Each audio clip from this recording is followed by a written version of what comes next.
कैसे हो मतलब। तो इस वीडियो के अंदर अपना अगला इंपॉर्टेंट चैप्टर जिसका नाम है मूविंग चार्जिंग एंड मैग्नेटिज्म को डिस्कस करेंगे। उसके मोस्ट इंपॉर्टेंट पीवाईक्यूज को करेंगे, बीच में इंपॉर्टेंट कंसेप्ट्स भी डिस्कस करते रहेंगे। तो बिना देरी के स्टार्ट करते हैं। इस चैप्टर का बहुत ज्यादा वेटेज होता है जेईई मेंस पे, तो स्टार्ट करते हैं। पहला क्वेश्चन आपके सामने ट्राई करो।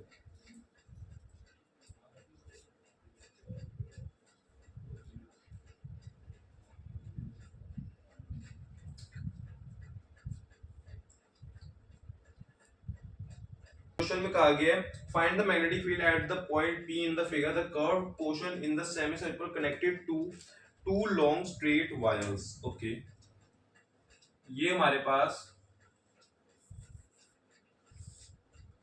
पास एक वायर दे रखी है। एक वायर की यहाँ पे हमारे पास, इसको अगर मैं डिवाइड करूं इसमें, ये सेमी सर्कल है और ये हमारे पे एक स्ट्रेट वायर है ना।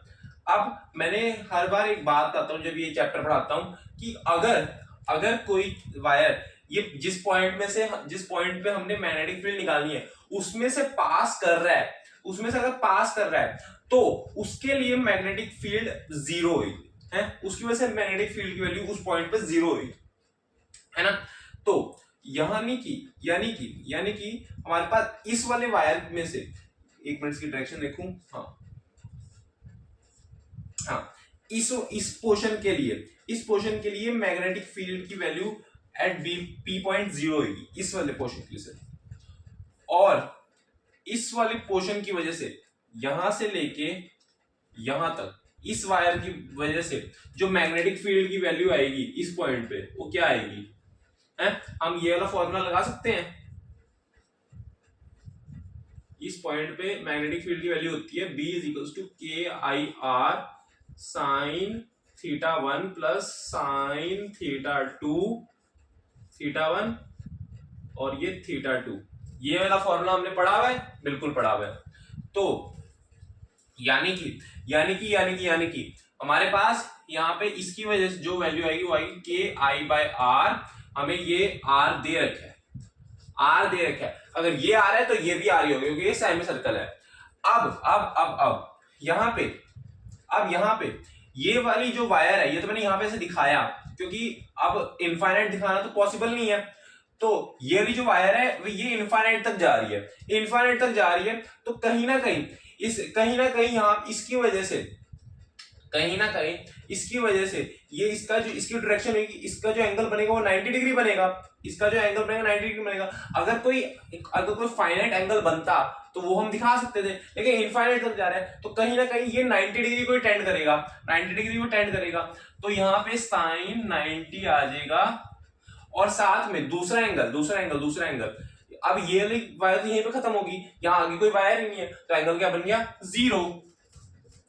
क्या बात क्लियर है? बात क्लियर होगी। अब इसकी वजह से, सेमी सर्कल की वजह से, जब भी मेरे पास कोई एक आर्क आती है,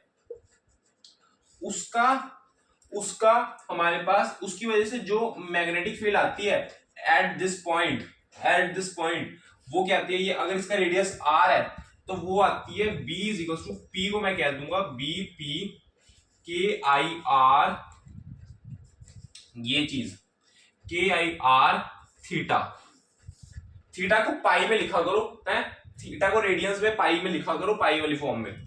तो इसकी वजह से आ जाएगी, ये कितना एंगल है? पाई, तो ये आ जाएगा के आई आर थीटा यानी पाई। क्या बात क्लियर है? क्योंकि ये पाई एंगल होगा है। अब मुझे डायरेक्शन चाहिए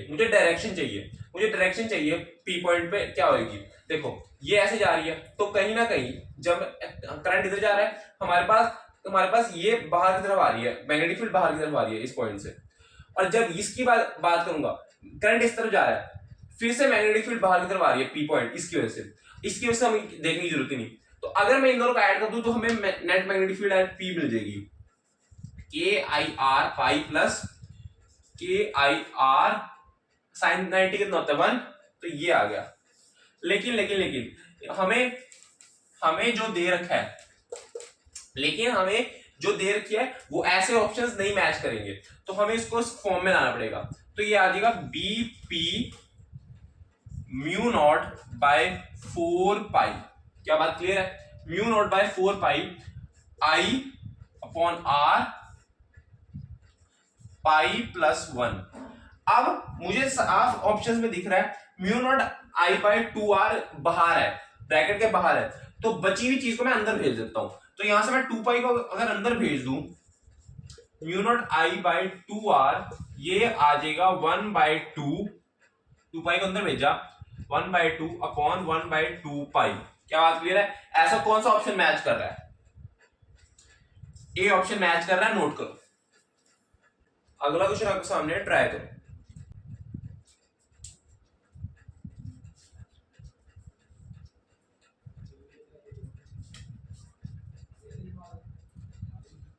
इस क्वेश्चन में हमसे कहा गया लॉन्ग कंडक्टिंग वायर और having current I flowing through it is bent into a circular coil of n turns, then it is bent into circular coil of n small n turns.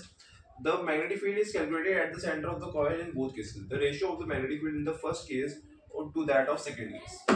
देखो, एक मेरे पास circular coil थी, अभी इसमें n turns है, मतलब मैं एक स्ट्रेट वायर इसको मैंने एक सर्कुलर कॉइल में कन्वर्ट कर लिया जिसकी n टर्न्स है। फिर उसके बाद एक केस लिया मैंने अब इसके पास स्मॉल एन टर्न्स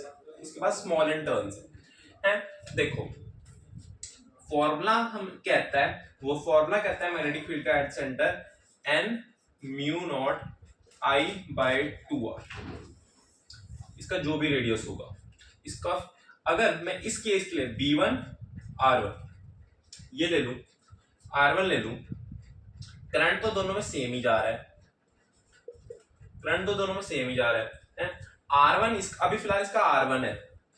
अब मैंने इसी को तोड़ मरोड़ के n टर्न्स में कन्वर्ट कर लिया, स्मॉल n टर्न्स में, तो कहीं ना कहीं इसके रेडियस में चेंज आएगा, अब इस बात को जरा समझने की कोशिश करो। ये इसके पास n टर्न्स है, ये कहीं ना कहीं ऐसे n टर्न्स में कन्वर्ट हुआ होगा। अगर एक टर्न होता तो ये एक 2D होता। अब इसी के साथ इसकी जैसी मैंने एक और इसको कन्वर्ट कर दिया, अब मैंने एक और को कर लिया, इसको एक और के साथ जोड़ दिया, है ना। ऐसे कहीं ना कहीं थोड़ी सी 3D इमेज स्प्रिंग टाइप वाली फील नहीं आ रही है, स्प्रिंग टाइप वाली फील आ रही है ना। तो कहीं ना कहीं जब मैं इसको स्मॉल एंड टर्न्स में कन्वर्ट कर रहा हूं, अब वायर तो मैं लंबी है कम नहीं कर रहा, इसके से टर्न्स में चेंज ला रहा हूं, तो कहीं ना कहीं स्पेस तो उतना ही ऑक्यूपाई होगा, स्मॉल एंड टर्न्स की वजह से इसमें इसके रेडियस में चेंज आएगा, लेकिन वो आएगा वो हम निकाल लेंगे। अब इसका B1 अगर मैं निकालूं वो आएगा, इसको मैं कह दूं कैपिटल N और इसको कह दूं मैं small n mu nought I by 2r2, अगर मैं इसको r2 कह दूं। बात समझे? अब बात समझने की कोशिश करो। ये इसमें कहीं ना कहीं जब इसके साथ इसके जैसे ही मैंने जोड़ दिया, एक और जोड़ दिया, ऐसे करके मैंने n टर्न्स की एक मतलब तुम क्या नाम है n टर्न्स की एक सर्कुलर कॉइल मान लो, है n टर्न्स की सर्कुलर कॉइल मान लो, तो कहीं ना कहीं थोड़ी सी 3D इमेज बनने जैसी लग रही है ना, 3D इमेज जैसी बन रही है। अब लेकिन मैंने इसमें वायर तो कोई चेंज नहीं करा, नहीं मैंने लंबी की नहीं चौड़ी करी, है ना। यहाँ पे सिर्फ मैंने इसकी स्मॉल टर्न्स में इसे कन्वर्ट कर दिया, इसे स्मॉल एन टर्न्स में कन्वर्ट कर दिया, तो कहीं ना कहीं अब हमारे पास ये बात एप्लीकेबल होएगी n इंटू n टाइम्स ये सर्कुलर कॉइल, n टाइम्स ये सर्कुलर कॉइल की लेंथ क्या है 2 पाई r1 equals small n times 2 पाई r2। बात समझे? n टाइम्स ये ऐसे जुड़ के एक सर्कुलर कॉइल बना रहा है, और ये n टाइम्स इसकी लेंथ, और सेम चीज इसके लिए, ठीक है। ये बात एप्लीकेबल है। अब ये ऐसा मैंने क्यों किया बताता हूं, ऐसा मैंने क्यों किया। ये B2 है,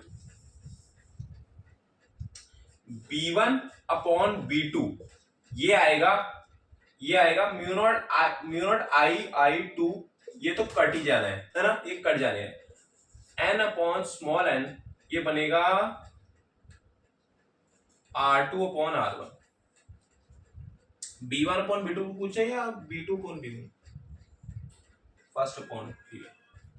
तो अब R2 अपॉन R1 तो मुझे नहीं पता, वो मैं यहां से पता चलेगा। 2 पाई से 2 पाई cancel, and R2 bye R1 ये इधर गया, और capital N by small n।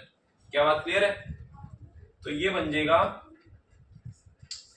Capital N का स्क्वायर अपॉन स्मॉल n का स्क्वायर, जब मैं ये R2 बाय R1 की वैल्यू नाम डाल दूं। तो कौन सा ऑप्शन सही आ रहा है? सी ऑप्शन सही आ रहा है। देख, अगला क्वेश्चन आपके सामने है, ट्राई करो।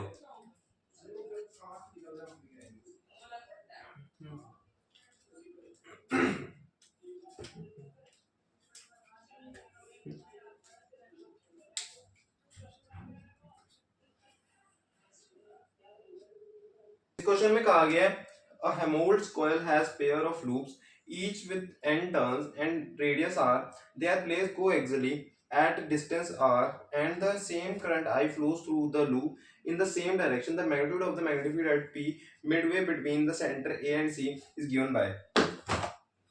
बात समझो, ये हमारे पास दो कॉइल्स रखी हुई हैं, ऐसे रखी हुई हैं, ये ऐसे कॉइल्स आमने सामने रखी हुई हैं। ये इसका सेंटर है, ये इसका सेंटर है, इसका रेडियस आर है, इसका भी रेडियस आर है, ठीक है। अब ये इसके बीच की कोएक्सियली, मतलब इसके सेंटर टू सेंटर, ये अगर मैं डिस्टेंस देखूं, ये भी कैपिटल आर है। अब मुझे इसके मिड पे r/2 पे P पॉइंट पे मैग्नेटिक फील्ड नेट बतानी है, नेट मैग्नेटिक फील्ड बतानी है। करंट अगर इस साइड इसका मूव कर रहा है तो इधर भी इस साइड मूव करेगा। अब बात समझो, सारे लोग यही कंफ्यूज होते हैं। देखो, ये ऐसे करंट मूव कर रहा है तो मैग्नेटिक फील्ड इस साइड है। अब कई लोग सोचते हैं कि सारी मैग्नेटिक फील्ड इस साइड होगी, ऐसा नहीं होता है। मैग्नेटिक फील्ड जो होती है वो पूरी इसके आसपास फैली होगी, तो ये भले ही साइड होगी, लेकिन पी पॉइंट पे भी हमें मैग्नेटिक फील्ड ऑब्जर्व होगी इसकी वजह से, तो वो होगी बी। इसकी वजह से भी बी, तो यहां पे नेट मैग्नेटिक फील्ड बनती है 2b के इक्वल। क्या बात क्लियर है? 2b के इक्वल, 2b के इक्वल, तो बी नेट बनेगा 2b। लेकिन लेकिन लेकिन लेकिन लेकिन यहां पे मुझे, यहां पे एन टर्न्स भी कह रखी है, तो यहां पे लिख देते हैं 2nb, 2nb, और b की वैल्यू बन जाएगी 2n into mu not I r square upon r square plus x square 3/2 into 2। बात क्लियर है? यही होता है फॉर्मूला है। एक्सियल लाइन पे एट डिस्टेंस x किसी सर्कुलर लूप की वजह से जो मैग्नेटिक फील्ड की वैल्यू होती है वो यही होती है, यही होती है। तो 2 और 2 cancel, mu naught I r square साथ में एक n। जब ये x को मैं रखूंगा r/2 है, यहाँ पे r/2 ही है, मैं सिर्फ अब मुझे बार बार निकालने की जरूरत नहीं है क्योंकि मैंने 2 से मल्टीप्लाई कर दिया है। तो मैं x डिस्टेंस कितनी है, r/2, तो ये आ जाएगा r square plus r square by 4 3/2, ये आ जाएगा mu not I r square n upon r square को बाहर निकाल लो, ये रह जाएगा r³ 5/4 3/2 r, ये कैंसल। अब बात समझो, 5/4 3/2 ये सॉल्व होके बनेगा 5 3/2। 4 को देखो कैसे करूंगा, 4 को लिख लेते हैं 1/2। किसी को समझ में नहीं आया कैसे करा तो मैं एक बार कर दिखाता हूं। देखो, ये 1/2 का बन जाएगा 2, और 2 का क्यूब क्या होता है 8, ठीक है। ऐसे सॉल्व करेंगे, और 8 ऊपर जाएगा तो ये बनेगा 8 म्यू नॉट आई आर, नहीं आर तो नीचे आएगा, ठीक है, ये तो कट गया है, आई एन अपॉन आर 5 3/2। तो ये आंसर है। तो आंसर क्या आ रहा है, 8 mu not I n upon r 5 3/2, यही आंसर बी। बात समझे? तो देखें जरा, 8 n mu not I 5 3/2 r. एक और 8 जैसा ऑप्शन है, चेक कर लेते हैं कौन सा ऑप्शन सही है। म्यू नॉट आई एन, ठीक है, अच्छा 3/2, तो कौन सा ऑप्शन सही है, बी ऑप्शन सही है। देख, अगला क्वेश्चन आपके सामने, ट्राई करो, बहुत अच्छा क्वेश्चन है ये, ठीक है।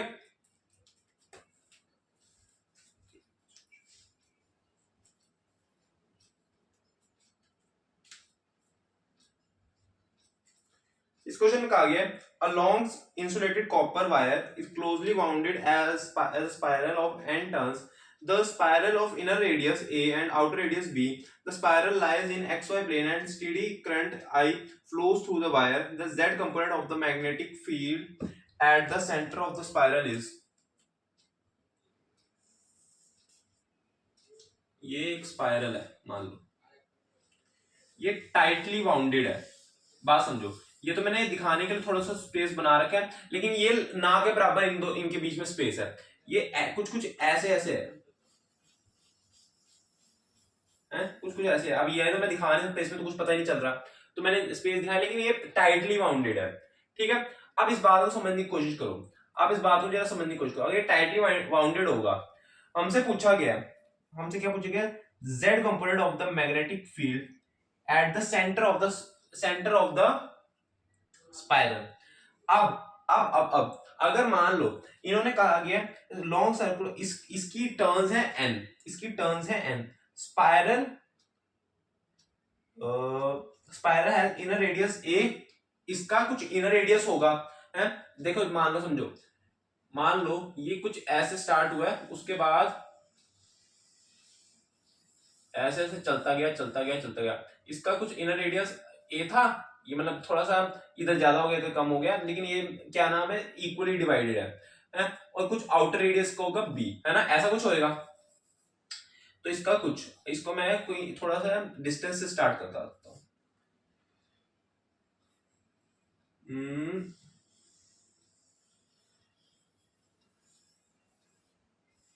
है ना, कुछ एक, या फिर से बनाता हूं, ये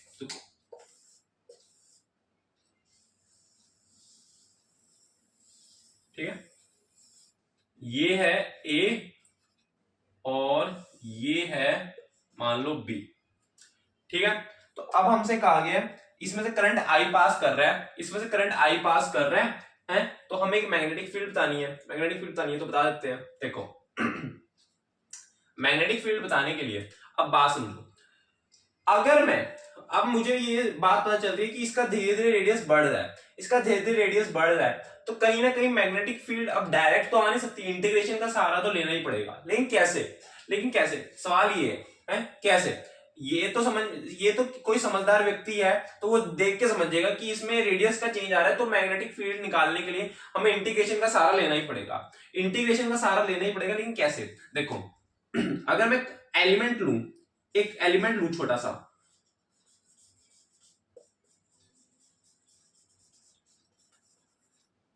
एक छोटा सा एलिमेंट ले रहा हूं मैं, कहां पे, एक मैं छोटा सा एलिमेंट ले रहा हूं, और मैं ये डायग्राम को यहां से हटा रहा हूं, थोड़ा सा यहां से थोड़ी सी जगह खाली कर रहा हूं, ये एलिमेंट है छोटा सा ऑफ रेडियस x, और थिकनेस कितनी है इसकी, dx, थिकनेस कितनी है, dx।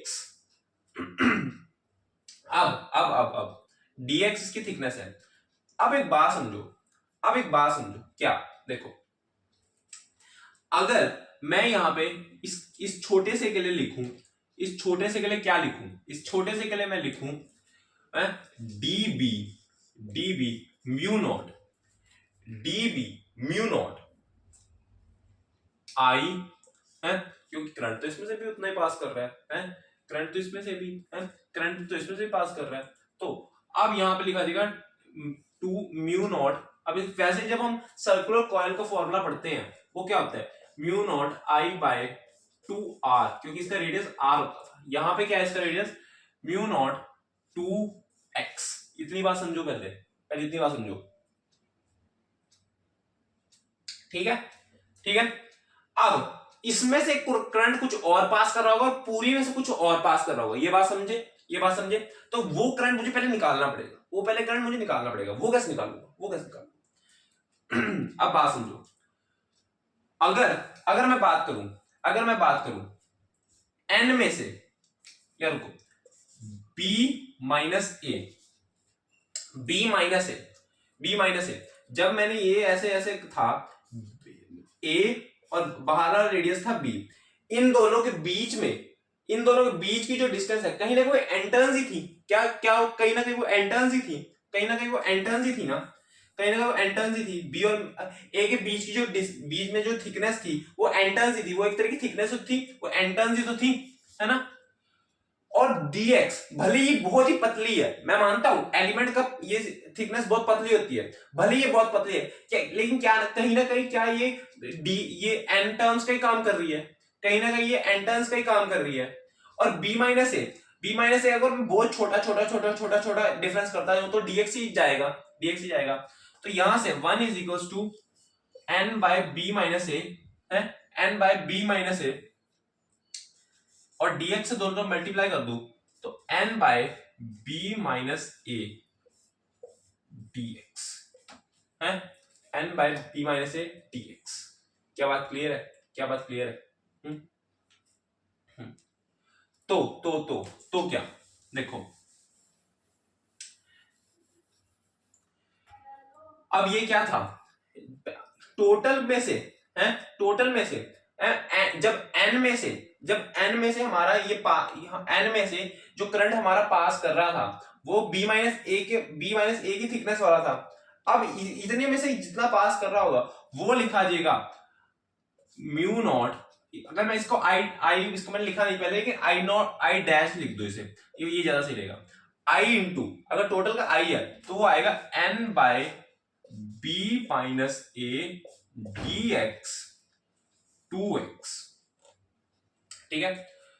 Mu naught I n upon 2b minus a dx upon x db integration integration a से लेके बी, ठीक है, ए से लेके बी।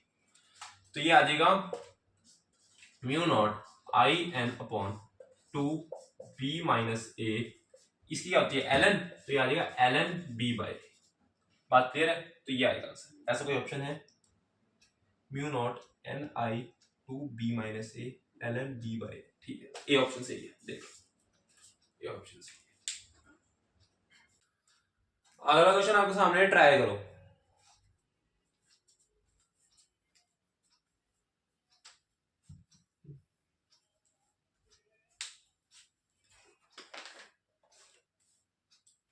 ये एक और इंपॉर्टेंट कंसेप्ट है, a cylindrical cavity of diameter A exists inside a cylinder of diameter 2a as shown in the figure. Both cylinder and the cavity are infinite long.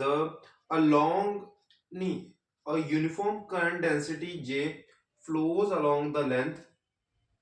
If the magnitude of the magnetic field at the point P is given by n upon 12 mu naught AJ, then the value of n is, पहले बात समझो, एक cylindrical cavity की जब मैं बात करता था ये वो टॉप सरफेस है, तो हमारे पास अगर मैं अगर मैं क्या करता, अगर मैं यहाँ पे एम्पियर सर्किटल लॉ लगाऊं, बी डॉट डीएल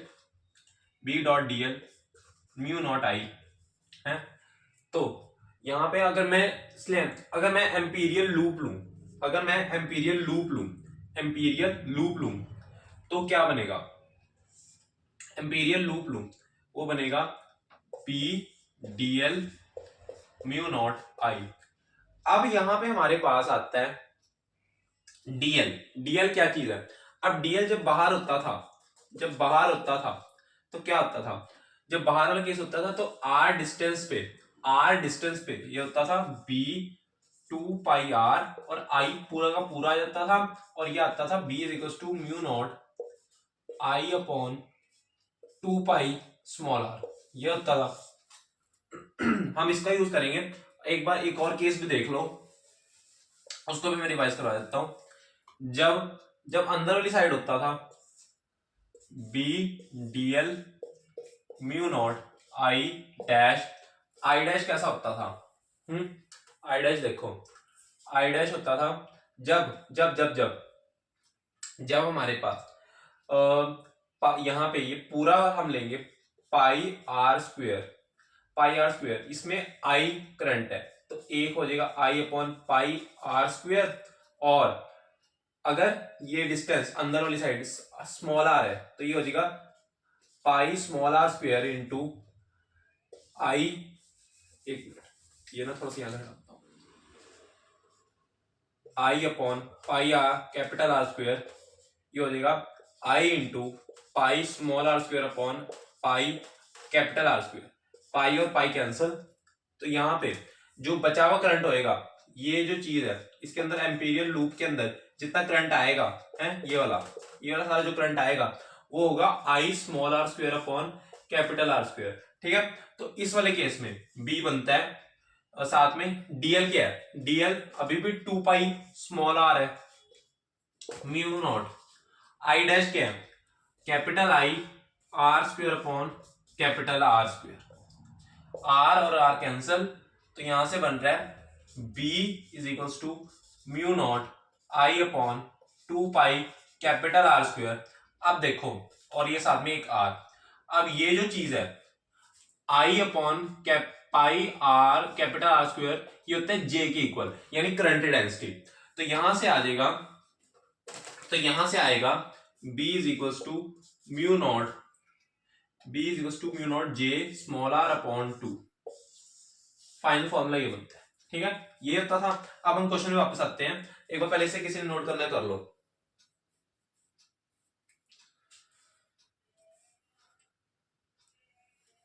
देखो अब क्वेश्चन में फटाफट वापस आते हैं। क्वेश्चन में कुछ नहीं है, जो ये कंसेप्ट पढ़ के गया है बहुत आसान क्वेश्चन है। ये हमारे पास एक सिलेंडर है, इसमें एक छोटी सी कैविटी बनी हुई है, ये वाला पूरा एरिया फिल्ड है और ये एक कैविटी है, ये कैविटी है। हमें इस पॉइंट पे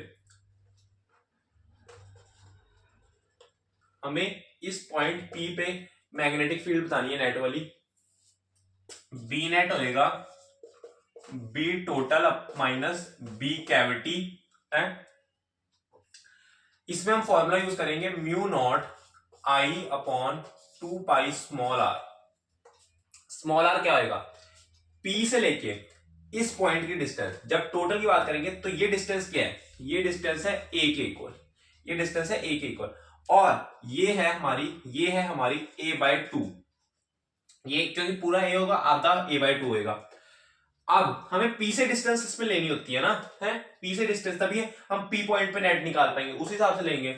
तो B टोटल आएगा म्यू नॉट I अपॉन, इसमें जो करंट आएगा वो आएगा कैविटी वाला, इसमें टोटल करंट आएगा और इसमें कैविटी वाला आएगा 2 pi a minus mu not I C upon 2 pi into 3/2a। a से कितनी डिस्टेंस है, a प्लस a/2 है ना, ये लेंगे, इसके सेंटर से लेनी पड़ती है ना। ठीक है, ठीक है। अच्छा अब देखो हमारे पास यहां पे आ गया, इतना समझ में आया। अब क्या करेंगे, अब हम लेंगे आईसी क्या होएगा, पहले आईसी बताओ क्या होएगा। आईसी बनेगा जो हमने वो अभी चीज देखी, पाई ए स्क्वायर के लिए है आई, ए के लिए हो जाएगा आई अपॉन पाई ए स्क्वायर। तो हमारे पास इसका एरिया क्या है, इस पूरे का एरिया क्या है, वो है पाई a/2 का होल स्क्वायर, यानी पाई ए स्क्वायर अपॉन 4, ये आ जाएगा आई अपॉन पाई ए स्क्वायर अपॉन 4, ये कैंसल, ये आ गया I/4। क्या बात क्लियर है? तो यहां से mu not I upon 2 pi a mu not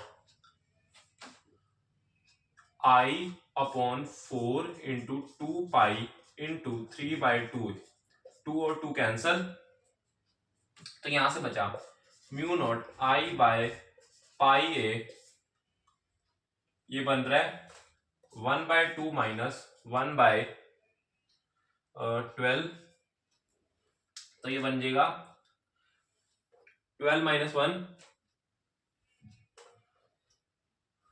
1 सही कर रहा हूँ ना, एक मिनट चेक करने दो मुझे भी। कैलकुलेशन सही है, I/4 गया और आई थिंक करेक्ट है। इसका ऑप्शन कैसे दे रखे हैं, I/12 mu nought I upon ये बन जाएगा 6 - 1 पाई a, ये साथ में 12, हाँ सही आ रहा है। तो यहां से mu nought I into 5 upon 12 pi a। इसमें ऑप्शंस कैसे दे रखे हैं, ऑप्शन नहीं है, न्यूमेरिकल वैल्यू है। तो अब यहाँ पे लेकिन j के टर्म्स में दे रखी है, j के टर्म्स में निकालने के लिए ऊपर नीचे a से मल्टीप्लाई डिवाइड कर दो। ये देखो अब ये पाई a स्क्वायर बन गया, ये पाई a स्क्वायर बन गया है। I upon pi a square क्या होता है, j mu nought j a साथ में 5 अपॉन 12, ये है। तो यही चीज बन रही है। तो यहां से कैपिटल M की वैल्यू आ रही है 5 की, ठीक है। अगला क्वेश्चन आपके सामने, ट्राई करो।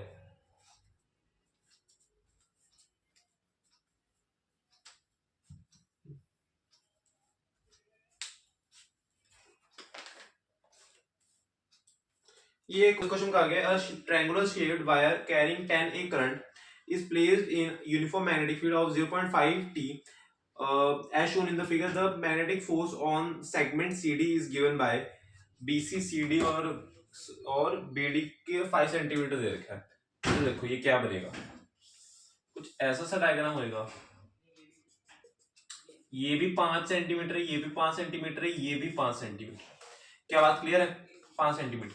अब मैग्नेटिक फील्ड इस साइड है, ये इधर साइड वाली साइड मैग्नेटिक फील्ड है, और वैल्यू क्या है मैग्नेटिक फील्ड की, 0.5 T। तो 0.55 आई कैप कह दूं अगर मैं इस वेक्टर टर्म में कहूं, है ना। अब C और D, मुझे सिर्फ इसका काम है, मुझे सिर्फ इसका काम है, तो मैं सिर्फ इसको अभी दिखा रहा हूं। C और D, करंट इस पे ऐसे जा रहा है, करंट इस पे ऐसे जा रहा है। अब ये जो चीज है, अब ये जो चीज है ये होएगा 30 डिग्री, ये होएगा 30 डिग्री, क्योंकि ये एक इक्विलेटरल ट्रायंगल, तो आधा 30 डिग्री होएगा। अब अगर हमें फॉर्मूला पता है, force is equals to BIL, लेकिन अगर BIL साइन थीटा, बल्कि BIL साइन थीटा, लेकिन अगर इसे मैं वेक्टर टर्म्स में लिखूं, वेक्टर टर्म कहूं क्रॉस प्रोडक्ट की फॉर्म में, ये आएगा I into L cross B, L cross B, ठीक है। अच्छा, अब L को, अगर ये L है, पूरा L है, अब बात समझो, ये मान लो ये L है, ये 5L है, तो अगर मैं इसे वेक्टर टर्म्स में लिखना चाहूं, इसका कंपोनेंट लूं, ये 30 डिग्री है, ये बनेगा, इसको वेक्टर टर्म्स में लिखूं, ये बनेगा 5 का कंपोनेंट 5 cos 30 डिग्री, यानी 5/2 √3, और ये बनेगा 5 sin 30 डिग्री, यानी 5/2, यानी कि ये बनेगा 5/2 आई कैप। देखो यार थोड़ा बहुत तो वेक्टर्स तो पता होना चाहिए, 5/2 आई कैप, और यहाँ पे माइनस में 5/2 √3 जे कैप। लेकिन ऐसा मैंने माइनस क्यों लिखा, ये भी मैं डाउट क्लियर करता हूँ, क्योंकि ये नीचे की साइड जा रहा है, वेक्टर नीचे की साइड है, वेक्टर, अब वेक्टर्स की बातें कर रहे हैं तो पूरा लेंगे ना, नेगेटिव की साइड है तो नेगेटिव ही लेंगे। यहाँ पे क्रॉस प्रोडक्ट ले लो, तुम्हें अगर वहां वो डिटर्मिनेंट वाले मेथड से तुम कंफर्टेबल हो तो वो कर लो, वरना इसमें डिटर्मिनेंट वाले मेथड की जरूरत नहीं है, इसलिए मैं वो नहीं करूंगा। 10 आई की वैल्यू 10 है, एल क्या है, ये एल की वैल्यू है, एल वेक्टर, ठीक है।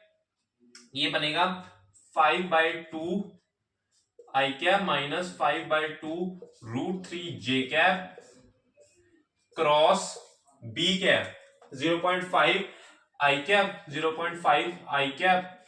देखो जब ये इससे इसका क्रॉस प्रोडक्ट होगा, तो अभी कांस्टेंट की वैल्यू छोड़ो, आई क्रॉस आई क्या होता है, 0, आई क्रॉस आई 0 होता है, क्योंकि आई भी इस डायरेक्शन में, ये दूसरा आई भी इस डायरेक्शन में है, सेम डायरेक्शन में, दोनों में एंगल 0 बन रहा है, और दोनों में जब एंगल 0 बनता है तो क्रॉस प्रोडक्ट 0 आता है, क्योंकि हमारे पास क्या बनता है, हमारे पास जब क्रॉस प्रोडक्ट हम करते हैं तो साइन थीटा साथ में आता है, अगर एंगल जीरो होगा तो पूरा जीरो बन जाएगा।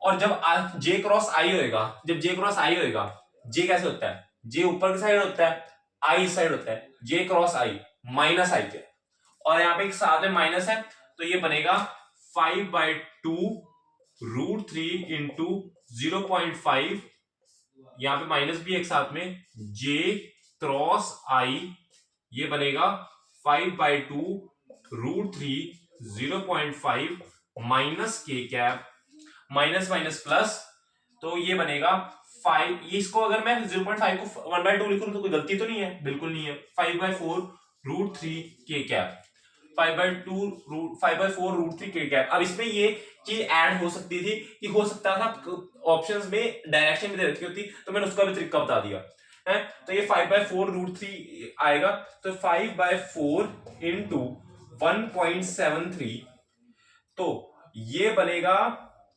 1.1.25 आई थिंक, है ना, 1.25 इंटू 1.73, और साथ में इसको मैं फटाफट कैलकुलेट कर लेता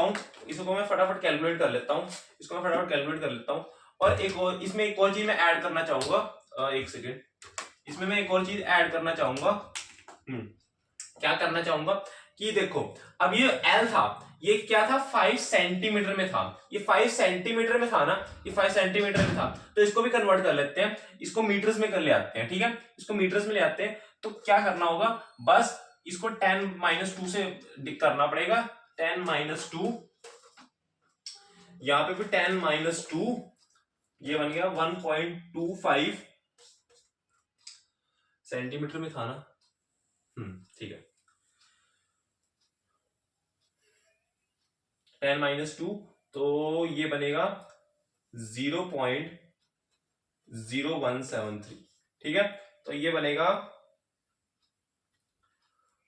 1.25 इंटू 0.0173, ठीक है।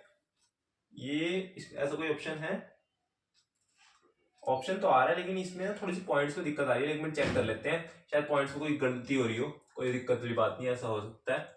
1.73 10, ठीक है, यहां तक तो सही है, इसमें तो नहीं कोई गलती मैं कर रहा, रुको,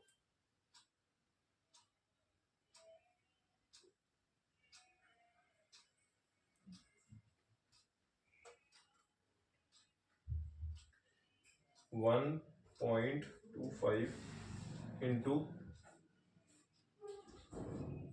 5/4, क्योंकि मेरे हिसाब से तो ऑप्शन तो मैच कर गया, 216 वाला ऑप्शन है, लेकिन इसमें पॉइंट्स में कुछ दिक्कत आ रही है, 0.0173,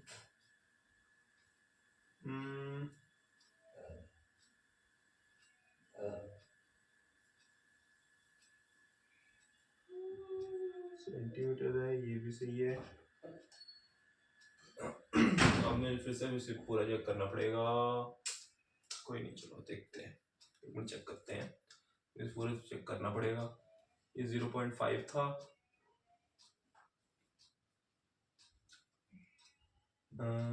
ये भी सही है, 10-2 सही तो है, फिर दिक्कत क्या आ रही है, चलो कोई नहीं, देखो मेरे हिसाब से तो यार ये सही है ना, ये 0. शायद ऑप्शन भी शायद गलत हो, 0.0216 है, देख लो, अच्छा, समझ गया, ये देखो, वही मैं कहूँ, मेरे हिसाब से सही है, देखो ये जो 10 है इसको तो हमने गिना ही नहीं, ये करंट वाला 10 तो हमने गिना ही नहीं, ठीक है, करंट वाला 10 तो हमने गिना ही नहीं, सारी जगह 10 से मल्टीप्लाई करेंगे, ये बन जाएगा 0.216 न्यूटन, ठीक है, ये आंसर, अब आ गया हमारा आंसर, कौन सा ऑप्शन है चेक कर लेते हैं फटाफट, सी, ऐसी मिस्टेक्स हो सकती हैं। देखो मैं भी ये 10 लिखकर यहाँ पे लिखा, आगे फिर लगाना भूल गया, तो ऐसी मिस्टेक्स को अवॉइड करना प्लीज। अगला क्वेश्चन आपके सामने, ट्राई करो।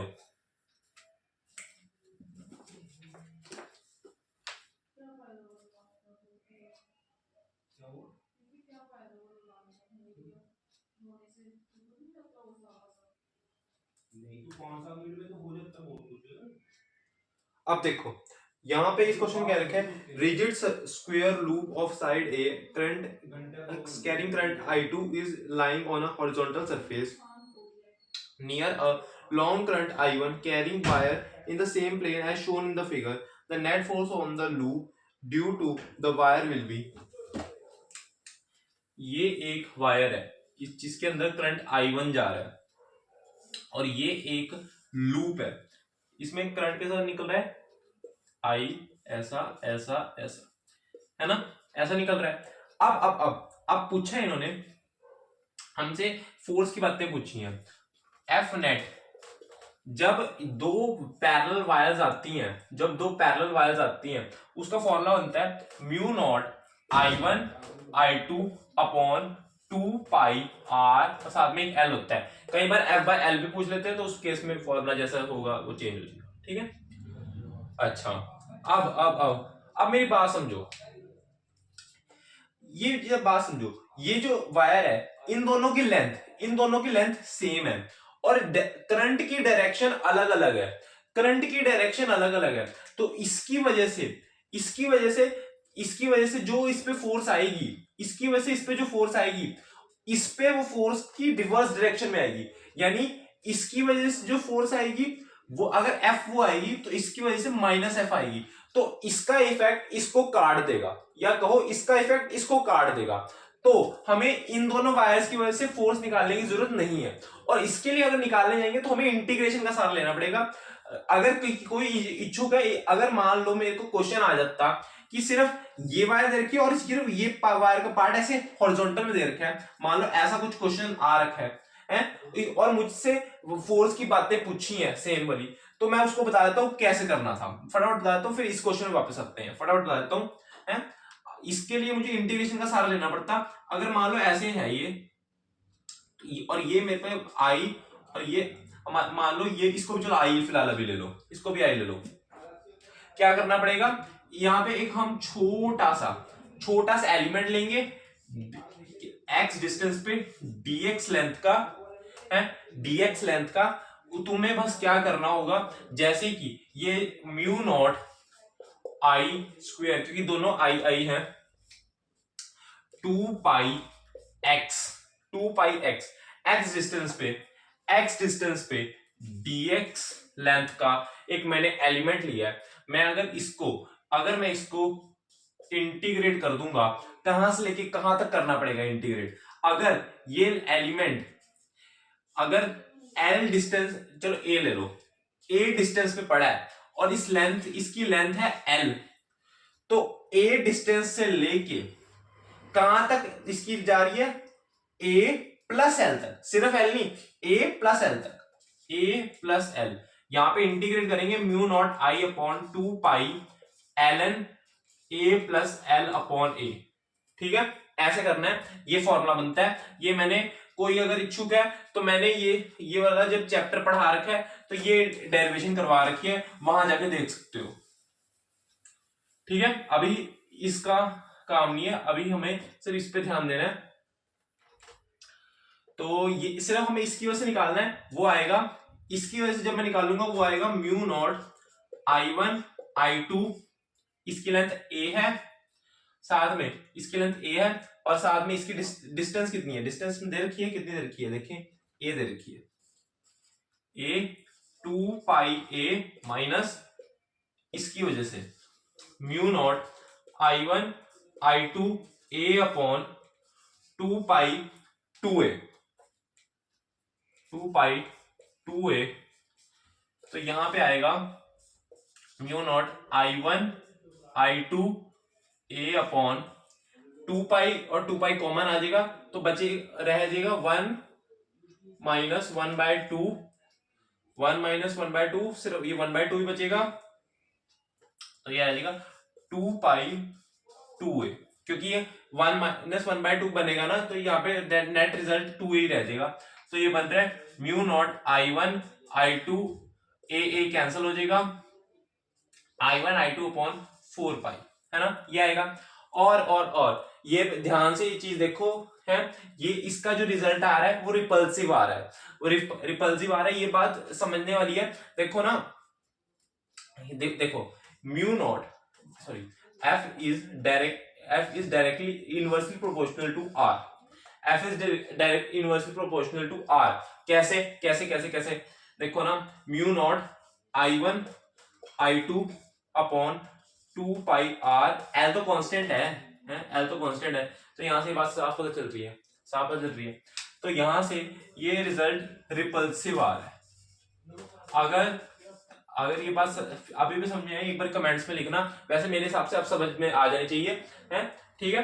तो ये चीज आ गई, लेकिन ये बात याद रखो, ये तो एक तो रिजल्ट पॉजिटिव आ रहा है, ऊपर से क्या नाम है, हमें ये रिलेशन भी पता है ना, रिजल्ट भी पॉजिटिव आ रहा है। तो यहां से ये रिपल्सिव आएगा, तो कौन सा ऑप्शन आ रहा है, सी। अगला क्वेश्चन आपके सामने, ट्राई करो।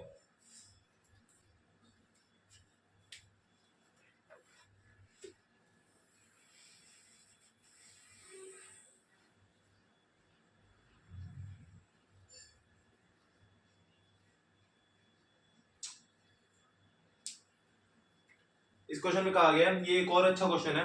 A wire carrying current I is tied between the point P and Q and is in the shape of circular arc of radius R due to uniform magnetic field B perpendicular to the plane of the paper shown as XXX is in the vicinity of the wire if the wire subtends angle 2 theta not at the center of the circle of which it forms an arc, then the tension in the wire is। देखो, ये वाली चीज मैंने ना जब ये chapter पढ़ाया है तो एक रिजल्ट की फॉर्म में ये चीज बताई हुई है। देखो, ये जो चीज है इसकी टेंशन ऐसे कुछ लग रही होती है, ये कुछ टेंशन ऐसे लग रही होती है, और एफ बी मैग्नेटिक फील्ड की वजह से, क्योंकि मैग्नेटिक फील्ड इसको स्ट्रेच करने की कोशिश कर रहा है, मैग्नेटिक फील्ड इसे स्ट्रेच करने की कोशिश कर रही है। जब एक मैंने मान लो ये एक लूज सी वायर है, जब मैंने इसे मैग्नेटिक फील्ड के अंदर रख दूंगा, है, जब इसे मैं मैग्नेटिक फील्ड के अंदर रख दूंगा तो एक सर्कुलर टाइप में आ जाएगा, सर्कुलर टाइप चीज में आ जाएगा। क्यों? क्योंकि मैग्नेटिक फील्ड इसे बाहर की तरफ खींच रहा होगा और इसमें कुछ टेंशन आ रही होगी, है ना। तो ये चीज आएगी टी, और अगर ये एंगल है थीटा नॉट, तो ये बन जाएगा, ये भी थीटा नॉट बन जाएगा, ये भी थीटा नॉट बन जाएगा, तो ये आ गया T cos theta naught, T sine theta naught, ये टी साइन थीटा नॉट, ये भी टी कॉस थीटा नॉट आएगा, लेकिन ये एक दूसरे को काट देंगे और नेट बनेगा 2t साइन थीटा नॉट, ये नीचे की side equal to F B. F B क्या होएगा, बी आई एल। एल क्या होता था, एल क्या होता था इसमें, एल इफेक्टिव, एल इफेक्टिव हम लेंगे। एल इफेक्टिव क्या होएगा, अगर किसी तरह मुझे ये पूरी डिस्टेंस स्ट्रेट वाली डिस्टेंस पता चले, क्योंकि हम एल इफेक्टिव जब मुड़ी हुई होती थी वायर, तो हम एल इफेक्टिव कैसे निकालते थे, स्टार्टिंग पॉइंट से लेके एंड पॉइंट तक की डिस्टेंस निकाल लेते थे, है ना, यही करते थे हम। तो किसी तरह ये चीज मुझे पता चले, मेरा काम बन जाएगा। वो कैसे मैं पता करूंगा, देखो, ये अगर ये रेडियस की वैल्यू अगर कैपिटल आर है, तो ये थीटा नॉट यहां पे है, तो सामने वाली चीज को जब हम कंपोनेंट्स लेते हैं, ये बनती है आर साइन थीटा नॉट, तो ये और ये भी आर साइन थीटा नॉट हो जाएगा, ये तो एल इफेक्टिव बनेगा 2r sine theta naught, L effective बनेगा 2r साइन थीटा नॉट, ठीक है। साइन थीटा नॉट गया है, और क्या बचा, क्या बचा, 2 से 2 भी गया, तो टेंशन बची बी आई आर के इक्वल। क्या बात क्लियर है, टेंशन आ रही है बी आई आर, बात क्लियर है, क्या क्या बात क्लियर है। तो कौन सा ऑप्शन आ रहा है सही, सी ऑप्शन सही आ रहा है, देख लो। अगला क्वेश्चन आपके सामने, ट्राई करो।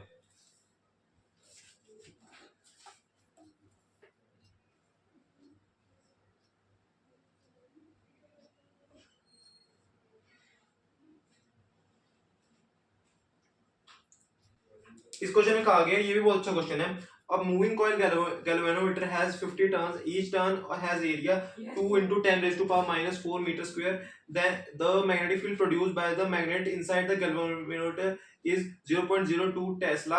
The torsional constant of the suspension wire is 10 minus 4 Newton meter radians. Negative. When current flows through the galvanometer, a full scale deflection occurs if the coil rotates by 0.2 radians. ठीक है? The resistance of the galvanometer in is 50 ohms. This galvanometer is to be converted into ammeter capable of measuring current is in the range of 0 से लेके 1 ampere. For this purpose, the shunt resistance is to be added in parallel to the galvanometer. Value of shunt resistance to the in ohm is, कितना बड़ा question था देखो, सबसे पहले torque होता है एम बी, ये डेरिवेशन याद करवा देता हूँ फटाफट। एम बी होता है एम बी साइन थीटा, अभी थीटा की बातें नहीं कर रहे, ठीक है? एम एम क्या होता है? एम होता है निया, एन आई ए, आई ए, यही होता था। अब टॉर्क को हम लिखते थे सी थीटा, ये सारी बातें मैंने बता रखी है वहां पे, ठीक है? C theta. अब यहां से अगर मैं इसे आई जी कह दूं, क्योंकि हम गैल्वेनोमीटर की बात करते हैं, तो यहां से आई जी आ जाएगा C theta upon n A B. इसकी वैल्यू निकाल लें। सी क्या है? सी क्या है? 10 की पावर माइनस 4। थीटा कितना है? थीटा कितना है? 0.2। एन कितना है? Number of turns 50। ए कितना है? 2 into 10 raise to power minus 4। B कितना है? मैग्नेटिक फील्ड कितनी है? 0.02। इसको फटाफट 0.02, इसको फटाफट कैलकुलेट कर लेते हैं। तो ये आ जाएगा, देखो 10 की पावर माइनस 4, 10 की पावर माइनस 4 गया, ये क्या बना?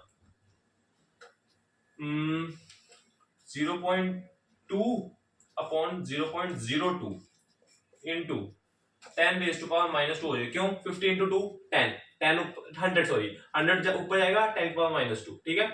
तो ये बनेगा, ये कट जाएगा, तो हमारे पास क्या बचेगा? 100 ऊपर जाएगा, 10 नीचे आएगा, 2 तो कट ही जाएगा, तो 10 रह जाएगा। तो यहां से 0.1 एम्पियर वैल्यू आ रही है, ठीक है? 0.1 एम्पियर वैल्यू आ रही है। अब बात समझो, अगर मैं यहां पे जी है, शंट को ऐसे यहां पे लगा देता हूं, शंट को मैं यहां पे लगा देता हूं, शंट को मैं यहां पे लगा देता हूं, यहां से आईजी करंट जाएगा। टोटल करंट अगर आई जा रहा था, टोटल करंट आई जा रहा था, सारा बचा हुआ करंट यहां पे चला जाएगा, जो कि होगा आई माइनस आई जी। और अगर ये पैरेलल में लगे हैं, तो दोनों का Vs इक्वल टू Vg होएगा, तो ये 0.1 था। Vs कितना है? ये होएगा S1 माइनस आई जी, और Vg कितना होएगा? G आई जी, है ना? यही होएगा। अब यहां से S निकालना है, G I g upon I minus I g, है ना? अब क्या होएगा? एक मिनट, कहां गया वो? ठीक है? तो क्या करेंगे? यहां से अब ये डायग्राम का काम हो गया था। अब फटाफट इधर वापस आएंगे, इस यहाँ पे सॉल्व कर रहा हूँ, यही चल रहा है आगे, ठीक है? यहाँ पे कंटिन्यू हो रहा है। जी की वैल्यू क्या है? जी क्या है? गैल्वेनोमीटर की रेजिस्टेंस। गैल्वेनोमीटर की रेजिस्टेंस कितनी है? उसकी कॉइल की resistance of the coil of the galvanometer 50 S is equal to 50 into I g 0.1 हमने अभी निकाला। आई कितना है? तो आई, इसकी रेंज, आई का मतलब है इसकी रेंज की मैक्सिमम वैल्यू, आई माइनस 1 माइनस 0.1, तो ये आ जाएगा 50 इंटू 0.1 इक्वल अपॉन 0.9। देखो 0.9, तो यहां पे सिर्फ 50 अपॉन 9 बचेगा, 50 अपॉन 9 बचेगा। तो इसको कैलकुलेट कर लेना, ये कुछ वैल्यू आएगी 4, नहीं सॉरी, ये वैल्यू आएगी 5.55 कुछ ऐसे वैल्यू आएगी, ठीक है? देख, यही आएगी। क्वेश्चन आपके सामने, ट्राई करो।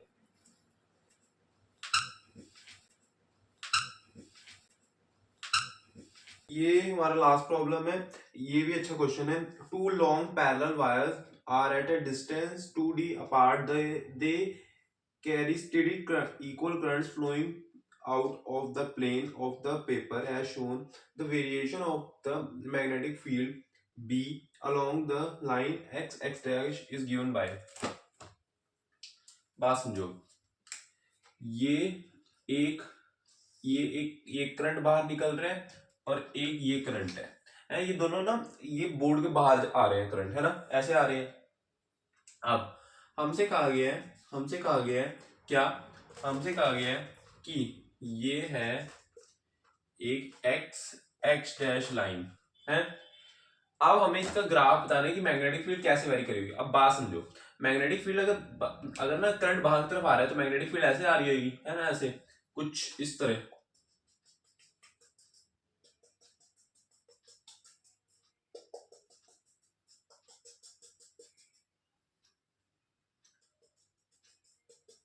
ऐसे चल रही होगी ना,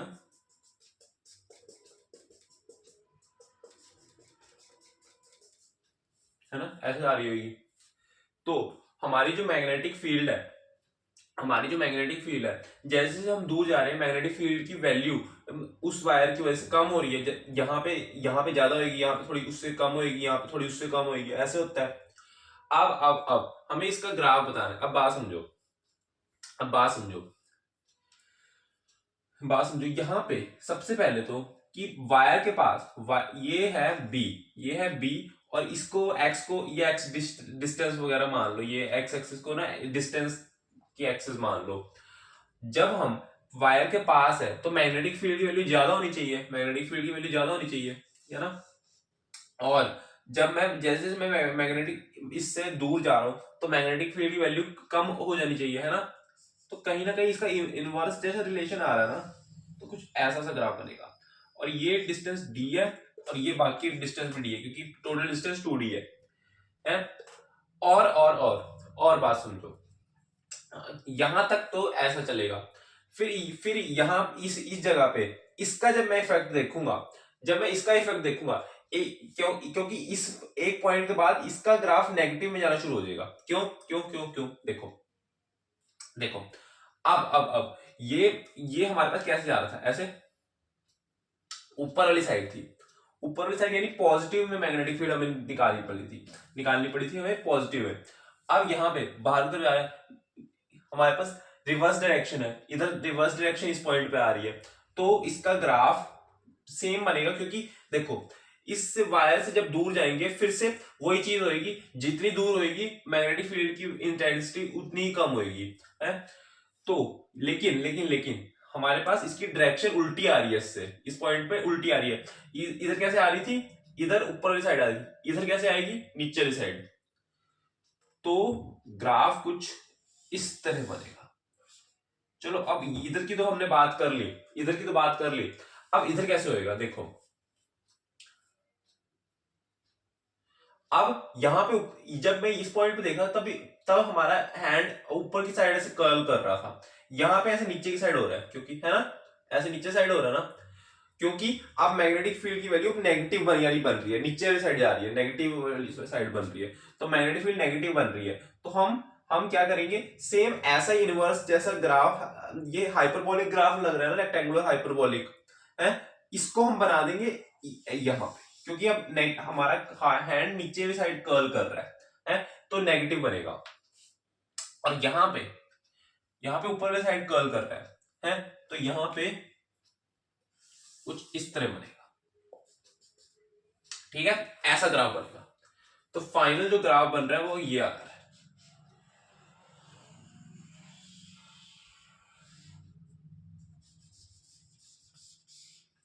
ऐसी शेप जोन सी भी दिख रही है उसको मार्क कर दो, ठीक है। कौन सा दिख रहा है ऐसा ग्राफ, मुझे तो बी दिख रहा है, तो बी ऑप्शन सही है, देख। ओ आपको ये क्वेश्चन समझ में आया होगा, बाकी सारे क्वेश्चन भी समझ में आए होंगे, चीजें क्लियर होंगी, कॉन्सेप्ट क्लियर होंगे। मैंने इन क्वेश्चन के जरिए ज्यादा टॉपिक्स को इस चैप्टर के कवर करने की कोशिश की है, मोस्ट इंपॉर्टेंट टॉपिक्स को मैंने कवर करने की कोशिश करी है। सिर्फ इतने ही क्वेश्चन ही करने, ऐसे करने को तो 50-60 क्वेश्चन भी कम है, आपको और भी क्वेश्चंस की प्रैक्टिस करनी है, पीवाईक्यूज को लगाओ, कम से कम 10 साल के पीवाईक्यूज तो लगाओ, अगर आप पे टाइम है तो जरूर करो 10 साल के पीवाईक्यूज है। और साथ साथ अगर आपकी मेंस की तैयारी अच्छी हुई है तो थोड़ा थोड़ा एडवांस तुम कर सकते हो, लेकिन जे मेंस के पहले पहले 10 दिन पहले है तुम लोगों को मेंस पे वापस आ जाना है। अगर तुम एडवांस की भी तैयारी कर रहे हो तो मेंस पे वापस आ जाना है, 10 दिन पहले मेंस की तैयारी कर लेना, उससे पहले तुम थोड़ी थोड़ी एडवांस की तैयारी कर सकते हो, कोई दिक्कत की बात नहीं है। बाकी ये चैप्टर आपको समझ में आएगा, चीजें क्लियर होगी, कॉन्सेप्ट क्लियर होंगे। अगर वीडियो अच्छी लगी वीडियो को लाइक कर देना, चैनल सब्सक्राइब कर देना। Okay, thank you.